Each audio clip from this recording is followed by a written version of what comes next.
Y hay muchas personas que dicen, bueno, si no puedo pedir fianza en inmigración, ¿qué opciones tengo? Y tú has hablado varias veces del habeas corpus, que es una opción, y se está hablando mucho más. Yo me acuerdo que cuando tú lo mencionabas, no se hablaba tanto de esto.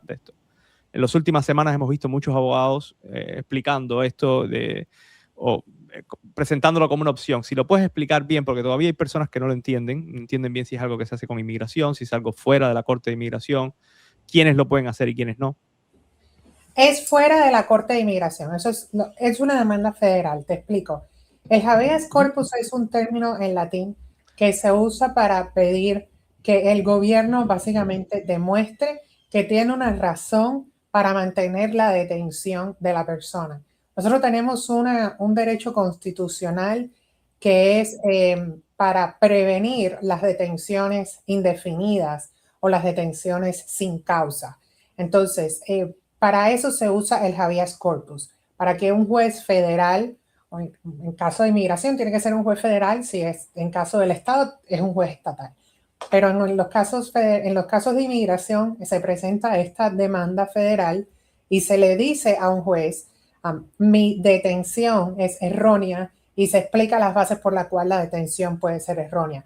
Obviamente, en algunos casos la detención no es necesariamente errónea, pero se pide una protección de deportación por algún tipo de otras razones. Lo primero que la persona tiene que hacer es analizar los pros y los cons de los habeas corpus y cómo esto puede afectar tu caso, sobre todo en el caso de los cubanos, y te voy a explicar con más razón por qué. Pero bueno, el remedio está ahí, lo pueden hacer, está funcionando. Yo creo que al principio muchos jueces estuvieron un poquitico, como quien dice, Reacios. reacios, ahí está la palabra, reacios a tomar estas medidas, pero viendo las violaciones que está cometiendo ICE y las violaciones de los derechos básicos de las personas, yo creo que muchos más jueces se han abierto a la posibilidad de darle un habeas corpus a aquellas personas que están detenidos, ya que la detención, o sea, en inmigración no les están dando derecho a una fianza. Cuando salió el caso de Matter of QLE, el caso de Matter of QLE establece que la persona que es procesada de manera expedita no tiene derecho a una libertad, al menos que sea con un parol. Por eso es que Matter of QLE fue tan importante para los cubanos, porque Matter of QLE estaba básicamente reafirmando el argumento que nosotros veníamos haciendo desde hace muchos años. Pero el propósito de Matter of QLE realmente no fue para reafirmar el argumento que nosotros veníamos haciendo. El propósito de Matter of QLE fue porque el gobierno estaba debatiendo si podían detener a una persona que ya había sido liberado de inmigración, si lo podían volver a detener y dejarlo en una detención mandatoria. Y en el caso de QLE, que era una persona que había sido procesado con un parol, pues inmigración dijo, sí, esta persona puede ser detenido una vez más, ya el parol se había perdido y por lo tanto se puede quedar detenido bajo una detención mandatoria. Luego sale el caso de Matter Yajuri Hurtado y Yajuri Hurtado dice que los jueces de inmigración no tienen jurisdicción para otorgarle fianza a cualquier persona que haya entrado ilegal aquí a los Estados Unidos. Básicamente tenemos esos dos casos de precedente que se pueden usar para negarle una fianza a miles de inmigrantes o millones de inmigrantes que estén aquí en el país. Lo que hace el habeas corpus es argumentar que la decisión de Yajuri Hurtado está errónea, que los jueces sí tienen jurisdicción y ahí está el riesgo para los cubanos, de alguna forma también en algunos casos argumentar que la aplicación de Matter of QLE está errónea. ¿Y por qué? Y aquí es algo que esto sí es súper delicado, pero hay que hacer como una distinción.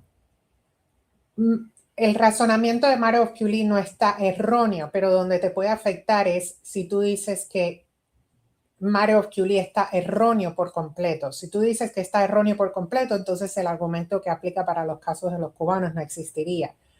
Pero si te vas por el ángulo de que la parte que está errónea es que ya una vez que está liberado, pueden volver a tomar una medida en contra, pueden básicamente revalorizar o redetenerlo y dejarlo sujeto a una detención mandatoria, pues entonces ahí el argumento es un poco diferente. Por eso, para que no entren en mucho detalle, para no entrar en mucho detalle, mi recomendación número 1 es, si el habeas corpus está disponible, si usted es un cubano que tiene una residencia pendiente bajo la ley de ajuste cubano o quieres hacer el argumento de la ley de ajuste cubano en la corte, antes de presentar un habeas corpus, habla con tu abogado, asegúrate que sea un abogado, asegúrate de saber qué argumento va a usar tu abogado que no te vaya eventualmente a afectar tu argumento de residencia en corte. Y número 3, trata de trabajar con un abogado que esté familiarizado con el argumento que se usa para los cubanos de Mario Ochiuli, como quien dice, para que no vaya a meter la pata y te haga el argumento incorrecto y después cuando tú quieras, supón tú que sí, te logra la fianza, pero cuando tú quieras hacer la residencia no la puedas hacer. Entonces, esto es algo que tienen que valorizar, pero sí está disponible. Y de hecho, yo he tenido casos de personas que me han dicho, no, simplemente no voy a usar esta alternativa porque no quiero que el juez vaya a pensar o que el juez vaya a usar mi elegibilidad para fianza para decir que no soy elegible para la residencia. Entonces, es una estrategia que se tiene que crear. Y también quiero aclarar ya para soltar este tema, sé que hay notarios que están haciendo estos habeas corpus, por favor, mucho cuidado. Yo creo que si para un abogado, nosotros que llevamos o sea, por lo menos en mi experiencia, casi 14 años como abogada, honestamente no me atrevería a darle a mi paralegal un habeas corpus para que presente en la Corte de Inmigración, en la Corte Federal. No creo que realmente cuando tú usas un notario para hacerte este trámite, tú tienes que ir después enfrente del juez y argumentar a favor de tu caso y pudieras hacer el argumento incorrecto. Así que por favor, ojo con esto, porque sé de un caso de una persona estaba usando el servicio de un notario, un paralegal para hacer este tipo de trámite y puede ser bien, bien, bien delicado. Así que muchísima suerte a todos ustedes. Bueno, lo tienen disponible, pero sí, antes de hacerlo, no es hacerlo hacia lo loco. Ay, quiero pedir un habeas corpus, es cómo lo voy a hacer, qué estrategia vamos a hacer y cómo esto puede afectar mi caso en el futuro. bueno, en el estado de la Florida, hablando del tema de los notarios, creo que pasaron una ley que codificaba legalmente que los notarios no podían de ninguna manera hacer este tipo o no podían dar consultas legales de inmigración, digamos. Y aunque no sé si esto califica como una consulta legal o rellenar un documento. Definitivamente no, esto va mucho más allá de rellenar un documento porque tú estás presentando mociones en las cortes, claro. Y sí estás dando una recomendación legal. So, mucho cuidado con eso, por favor. Claro. Es decir, en el caso de los cubanos, y ya vamos a pasar a las preguntas, que ya tenemos varias, pero en el caso de los cubanos específicos, tienen que tener, para resumir, tienen que tener especial cuidado y es bueno que consulten bien con un abogado de inmigración porque podrían comprometer después parte del caso. Es decir, en muchos casos tendrían que elegir entre quedarse detenidos y esperar su proceso para la residencia o hacer el argumento para salir en esta demanda federal, digamos, pero comprometer su caso en la residencia.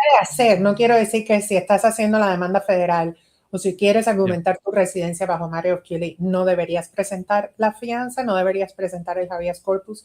Es cómo lo vas a argumentar, porque yo he visto las dos cosas. He visto abogados que han argumentado que Mario Ochiuli está incorrecto, con lo cual yo no estoy de acuerdo.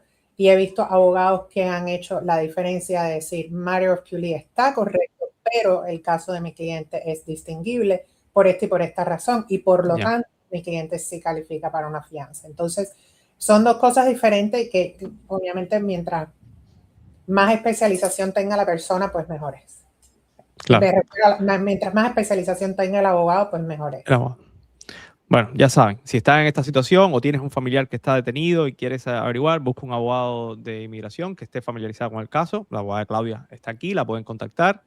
Pero busquen asesoría legal, no hagan las cosas a lo loco, no se